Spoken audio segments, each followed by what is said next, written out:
네, 검찰이 유병원 씨의 운전기사 양회정 씨를 상대로 이틀 동안의 강도 높은 조사를 벌인 뒤 어젯밤 집으로 돌려보냈습니다. 결국 양 씨에게서도 유병원 씨 죽음의 의문을 밝힐 열쇠는 찾아내지 못했습니다. 인천지검 특별수사팀에 나가 있는 취재기자 연결합니다. 권준기 기자. 네, 인천지방검찰청입니다. 결국 검찰이 어젯밤 늦게 양회정 씨를 귀가시켰는데요. 아직까지 의문을 풀 실마리는 찾지 못한 겁니까? 그렇습니다. 검찰은 어젯밤 11시쯤 양회정 씨를 집으로 돌려보냈습니다. 이틀 동안 꼬박 조사를 벌였지만 별다른 단서는 찾아내지 못했습니다.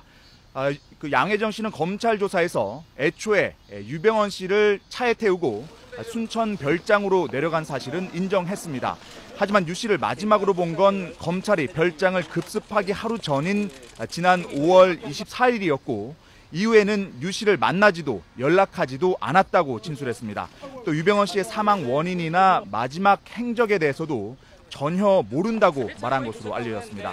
특히 유 씨를 다시 도우러 가지 않은 이유에 대해서는 자신이 움직이면 오히려 꼬리를 밟힐 것이라고 생각했다고 말했습니다. 어제 검찰 청사를 나온 양회정 씨의 말을 직접 들어보시죠.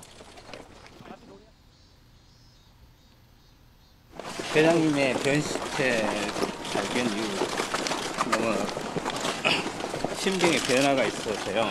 그리고 제가 끝까지 회장님을 못 모셨던 그 책임을 통감하면서 자수를 결심했습니다. 왜 다시 순천으로 내려가서 도우실 생각은 하지 않으셨습니까? 제가 내려가면은 회장님의 시체가 발견돼서 검찰에 수추적을 당할까 봐 그랬습니다. 자, 권 기자, 양회정 씨에 대한 조사가 아직은 다 끝난 게 아니라면서요? 그렇습니다. 검찰은 오늘 오전 10시에 양회정 씨를 다시 검찰청사로 불렀습니다. 오늘 사흘째 조사가 이어질 예정인데요. 오늘 조사는 크게 두 가지 차원에서 이루어질 전망입니다. 첫 번째는 양회정 씨의 진술 가운데 신빙성이 떨어지는 부분을 다시 확인하기 위해서입니다.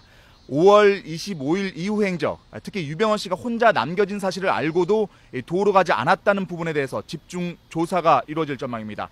또 한 가지는 범인 도피 혐의 외에 추가 혐의를 밝히기 위한 겁니다.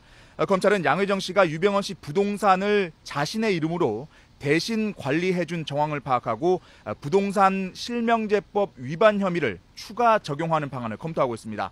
만약 추가 혐의가 적용된다면 양회정 씨를 상대로 구속영장을 청구할 가능성도 있습니다.